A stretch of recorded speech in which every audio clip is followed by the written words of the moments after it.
আপনারা জানেন ৯৬ সনে খালেদা জিয়া বিএনপি নেতৃত্বে একটা নির্বাচন হয়েছিল।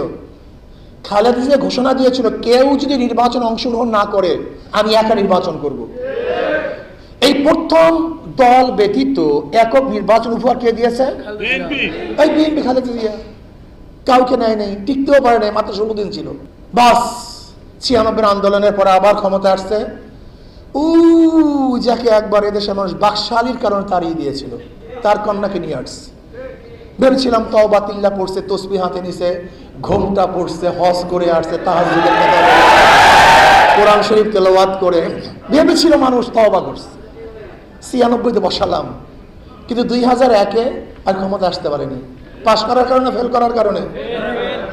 আবার বাংলাদেশের মানুষ চিন্তা করছে, যেহেতু একবার ফেল করছে খালেদা জিয়া, নতুন প্রেসিডেন্ট, প্রাইম মিনিস্টার, বুঝতে পারে নাই, দেশ চালাতে ব্যর্থ হয়েছে, আবার ২০০১-এ বিপুল সংখ্যক ভোট দিয়ে তাকে ক্ষমতায় বসালাম।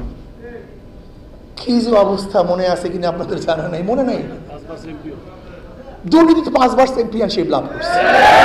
হ্যাটট্রিক খালেদা জিয়ার আমলে হ্যাটট্রিক করছে, প্রতিবার দুর্নীতিতে ১ নম্বর বিশ্বের মধ্যে, আলহামদুলিল্লাহ হ্যাটট্রিক করছে। আপনাদের অনেকের মনে বুঝে গেছেন তো, আলহামদুলিল্লাহ।